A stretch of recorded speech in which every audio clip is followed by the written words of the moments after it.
Super super నా జమ్మర బుస్ ఇది బాబు ఈ ఆపరేనావా ఏంటి బాబాయ్ ఇగో ఈసారి మా చంద్రబాబు నెగ్గాడు అనుకో సీపు నెక్కరు సీపుకి చెత్త అంట దీన్నే దిగజారిపోవడం అంటారు. అదేంట్రా బేలగంట బాబాయ్ చంద్రబాబు రాష్ట్రానికి చేసింది ఏమీ లేదు. చంద్రబాబు మాట మీద రాష్ట్రంలో ఎవ్వరికి నమ్మకం లేదు. అందుకే నీలాంటి వాళ్ళు నైస్ చేయడం కోసం మందులో ఐసు మొక్కలు ఫ్రీ, సీపు లిక్కర్లో శాప్ మొక్కలు ఫ్రీ అని బంపర్ ఆఫర్లు ఇస్తూ ఉంటాడు.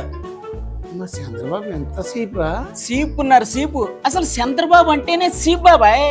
చీపు రాజకీయాలు చేస్తూ ఉంటాడు. చీపు చీపు చీపు బాబాయ్. చచ్చిపోయిన వాళ్ళు ముక్కులో దూది ముక్కలు కూడా ఎత్తుకుపోయే రకం చంద్రబాబు. అంత సీపు. అదే మన జగన్ అనుకో, ఒక్కసారి మాట ఇచ్చే ముందు ఆలోచిస్తాడు, మాట ఇచ్చిన తర్వాత ఆ మాట మీద నిలబడిపోతాడు. ఆ విషయం ప్రజలందరికీ తెలుసు బాబాయ్.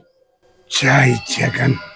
ఇచ్చిన మాట తప్పితే ఓటు వేయొద్దని చెప్పిన దమ్మున్నడు జగను.